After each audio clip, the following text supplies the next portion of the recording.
Bonjour, aujourd'hui on est en management des organisations pour les classes de première STMG. Le chapitre d'aujourd'hui va porter sur les stratégies des organisations de la société civile. En termes de programme, il s'agit du thème 3, des choix stratégiques des organisations.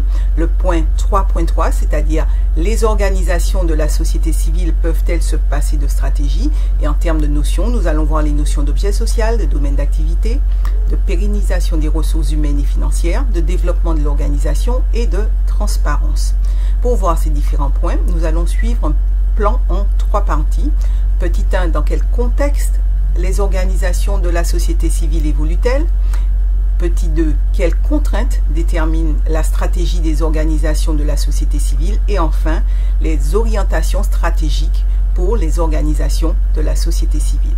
Nous allons commencer par faire un petit rappel sur ce qu'est une OSC. Alors, tout d'abord, la finalité. Pour rappel, les OSC ont une finalité non lucrative, c'est-à-dire que si il y a réalisation de bénéfices, il n'y a pas de distribution de ces bénéfices, comme on peut le rencontrer par exemple pour les entreprises. Donc pour les OSC, la finalité est non lucrative, pas de distribution des bénéfices. Alors, l'objet des OSC est de proposer des services non marchands destinés à satisfaire les adhérents et ou l'ensemble de la population. Effectivement, pour certaines associations, il convient d'être adhérent, c'est-à-dire d'avoir payé une cotisation pour bénéficier des services, alors que pour d'autres associations, l'ensemble de la population peut bénéficier de ces services. Maintenant, en termes de type d'organisation de la société civile, il y a plusieurs types, avec tout d'abord les associations, 3 types d'associations. Les associations de fait, c'est-à-dire que plusieurs personnes décident de travailler en commun pour réaliser un même objectif, sans qu'il y ait volonté d'officialisation de cette association, c'est une association de fait. Ensuite, il y a les associations déclarées. Cela entre dans le cadre de la loi 1901. Donc, plusieurs personnes se mettent d'accord pour travailler sur un objectif commun et elles veulent officialiser l'existence de cette association. Donc, elles font une déclaration dans le cadre de la loi 1901 et elles font la déclaration au service de l'État.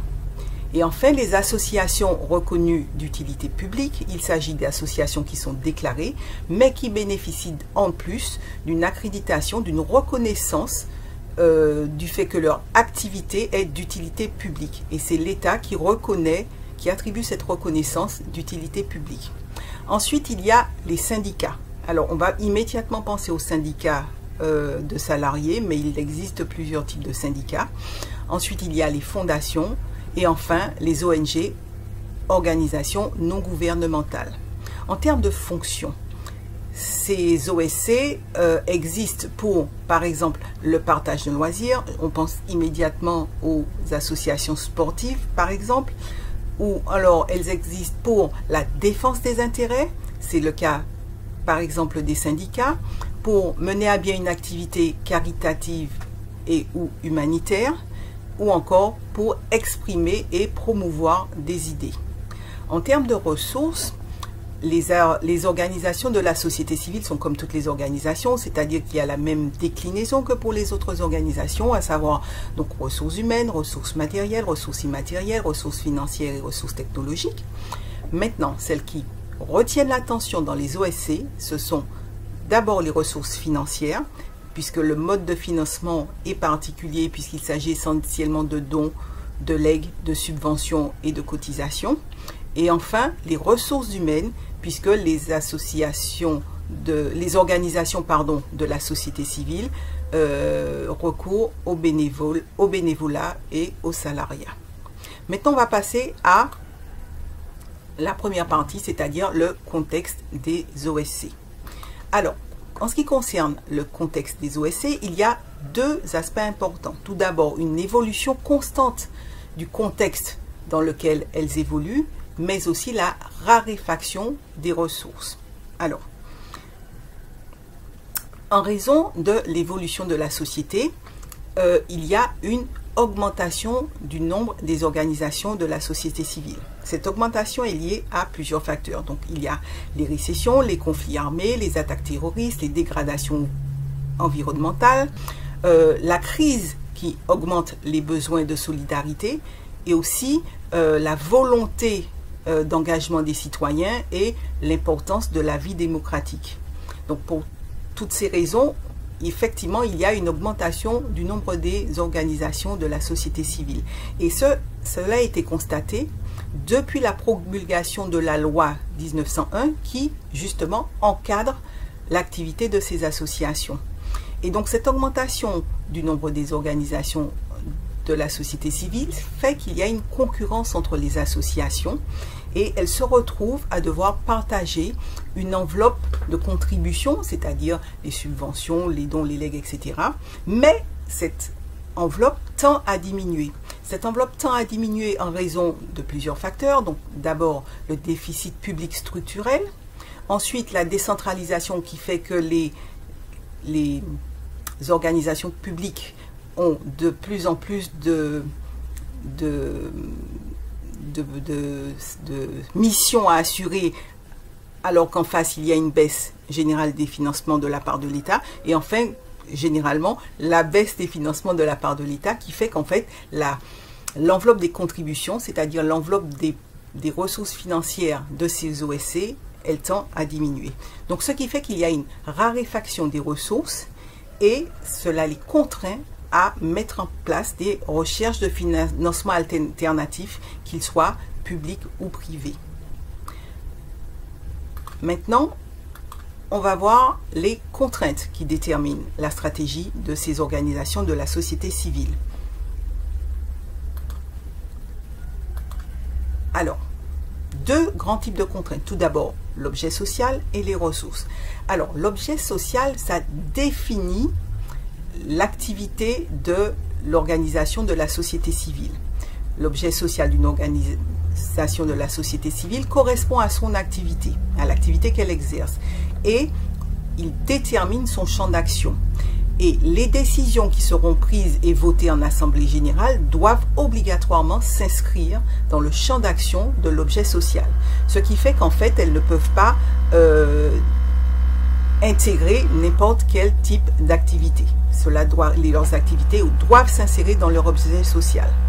Ensuite, le deuxième aspect correspond aux ressources de l'OSC. Donc, comme on l'a vu tout à l'heure, celles qui retiennent particulièrement l'attention sont les ressources humaines et les ressources financières.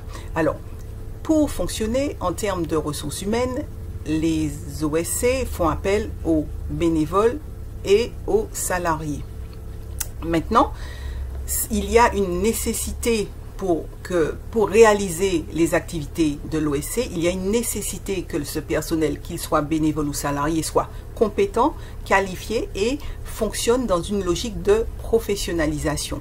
C'est-à-dire qu'en fait, même si la personne est bénévole, même si elle ne perçoit pas de salaire pour cette activité, elle doit faire preuve de compétences, elle doit maîtriser des savoir-faire et être qualifiée pour réaliser les activités de l'OSC. Alors, cela pose problème parce que derrière, même si la population est volontaire pour s'engager, elle est impliquée dans la société civile, aujourd'hui, les OSC peinent à trouver des bénévoles ou des salariés, c'est-à-dire des ressources humaines pour réaliser leurs activités. Ensuite, on va passer directement donc aux aspects financiers. Donc, les ressources des OSC sont essentiellement les subventions, les dons, les legs, les revenus de prestations de services ou de ventes qu'elles vont réaliser et les cotisations. Mais comme on l'a dit précédemment, il y a une baisse générale du niveau de vie, ce qui fait que les dons, les legs tendent à se diminuer et parallèlement, les subventions qui viennent des organisations publiques tendent également à diminuer. Maintenant, il n'y a pas de problématique particulière liée aux ressources matérielles, immatérielles et technologiques qui sont comme pour les autres organisations. Maintenant, on va voir les orientations stratégiques des organisations de la société civile. Alors, la stratégie doit permettre 3 choses en fonction de la situation de l'OSC. Tout d'abord, maîtriser les ressources, ensuite assurer leur développement et leur pérennisation, et enfin, évaluer la performance avec des notions de transparence et d'efficacité. Alors, tout d'abord, la mobilisation des ressources. Donc, pour se développer, ces OSC ont besoin de mobiliser et pérenniser les ressources et diversifier les sources de financement afin de limiter la dépendance et rester autonome. Et cet aspect de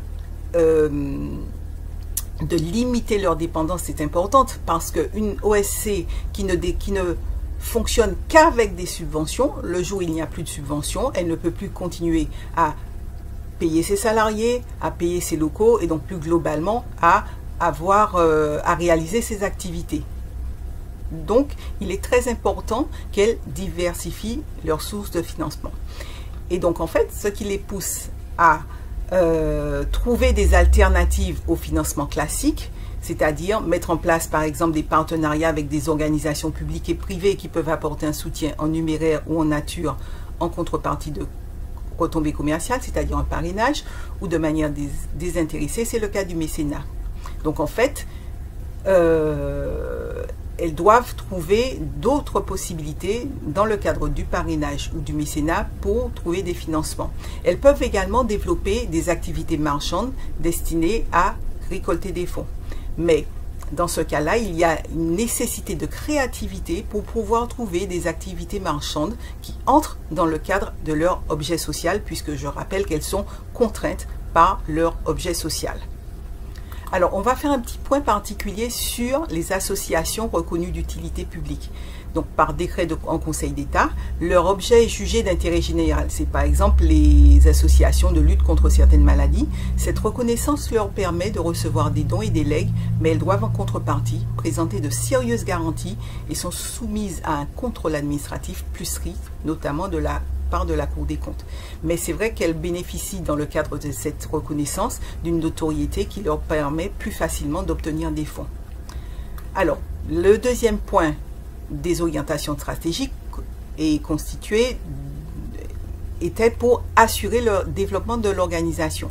Donc, 3 possibilités. On est vraiment dans un schéma parallèle à celle des entreprises. Donc, la croissance, c'est-à-dire augmentation du volume d'activité par la création de structures nouvelles ou reprise de structures existantes, ou encore spécialisation sur un seul domaine d'activité pour lequel elle dispose d'une expertise, d'un niveau d'expertise élevé, ou encore la diversification, c'est-à-dire par la multiplication de prestations proposées ou de lieux d'intervention, par exemple. Et ces 3 possibilités contribuent à sa pérennisation.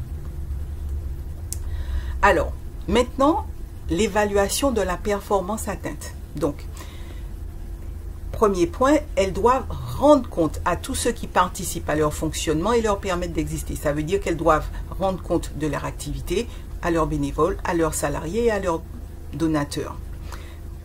Ensuite, il y a la nécessité de transparence. Cette nécessité de transparence, c'est une obligation d'ailleurs de transparence de leurs objectifs et de l'utilisation des moyens. Elles doivent par exemple publier des comptes d'emploi annuels des ressources collectées auprès du public. Donc elles doivent informer de ce qu'elles font, quel usage est fait des fonds qu'elles ont obtenus. Et enfin, en termes de contrôle stratégique, donc il faut mesurer la performance. C'est par exemple mesurer la performance au regard des objectifs préalablement fixés, c'est-à-dire accroissement du nombre d'adhérents, quantité et qualité des prestations fournies, etc. Pour cela, elle dispose des outils classiques, donc comparaison des ressources et des dépenses engagées pendant l'exercice, par exemple, ou alors elle mobilise des outils d'évaluation spécifiques, des indicateurs propres à l'activité de l'organisation. Et enfin, elle met en place des ajustements stratégiques et des solutions de remédiation qui sont destinées à corriger et à améliorer les actions préalablement engagées.